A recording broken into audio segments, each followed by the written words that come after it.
Kahit wala kang honor, kahit wala kang matanggap na award, kahit ano pa yan. Kahit huwag ka mag-valedictorian, huwag ka lang tatay sa short. Ba't dito kagad? Tumakay po siya sa short eh. Ano? Ito po, ang baho niya nga po eh. Kino, dyan na yung papa mo. Yung ganito na ako yan eh. Ayoko. Ano yan? Si Aquino po. Ang aga pa, ba't kayo umuwi? Nagkating kayo? Hindi po, tumakay. Nagkating kayo? Hindi ba? Ano yun? Ba't dito kagad? Tumakay po siya sa short eh. Ano? Ito po, ang baho niya nga po eh. Kahit papa mo. Pumasok ka rito. Bag ko. Pumasok ka rito. Sabi sa'yo, wag na ako eh. Isara mo yung gate!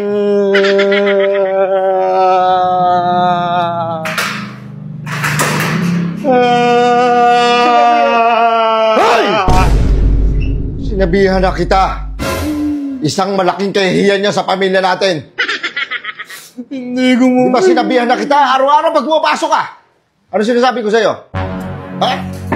Ano sabi ko sa'yo, papa? Kahit wala kang honor, kahit wala kang matanggap na award, kahit ano pa yan. Kahit huwag ka mag-valedictorian, huwag ka lang tatay sa short.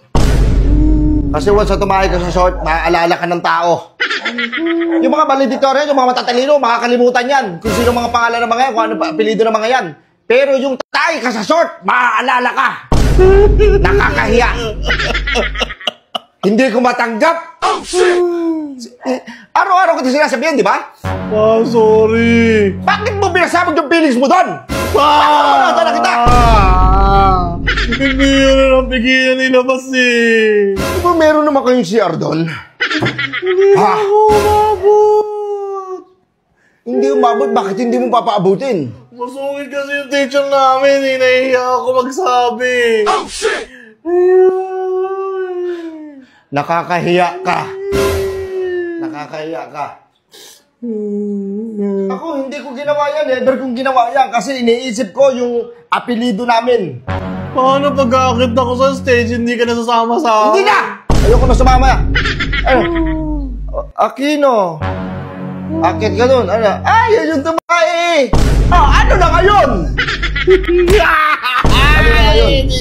Ano yung harap ko ngayon sa iba? Hindi ko naman sinasadya eh. Hindi ko naman sinasadya eh. Hindi mo sinasadya?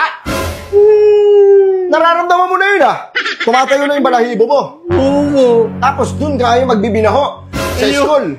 Yung katabi ko kasi hinihipan pa yung leg ko eh. Nakakita na yung lalo. Bakit mo pinahipan ang leeg mo?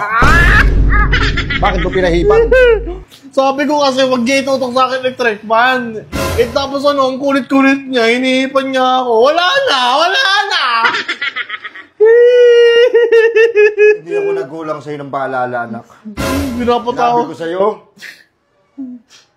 kahit anong mangyari, wag kang dudumi sa school. Wag kang sa short mo. Oh, shit! Anong ginawa mo? Sorry ba? Uuwi ka rito? May dala kang kahihiyan! Sandamakbak na kahihiyan! Ang baho ko pa. Ang baho ko. Tulungan mo ko pa. Papatulong ka ngayon. Mabaho ka. Tulong. Gusto mo makarinig ng ganito? Ayoko. Panuhin mo na naman ako ng yantok eh. Papaluhin kita ng yantok. Dapat kasi, pag papasok kayo sa school, patay na kayo. Hindi doon pa kayo dudumi sa school. Hindi ko naman alam eh. Wala naman ako nararamdaman bago ako umalis eh. Kahihin ka, dapat yung pet mo. Warakin yan. Warakin yung pet mo na yan.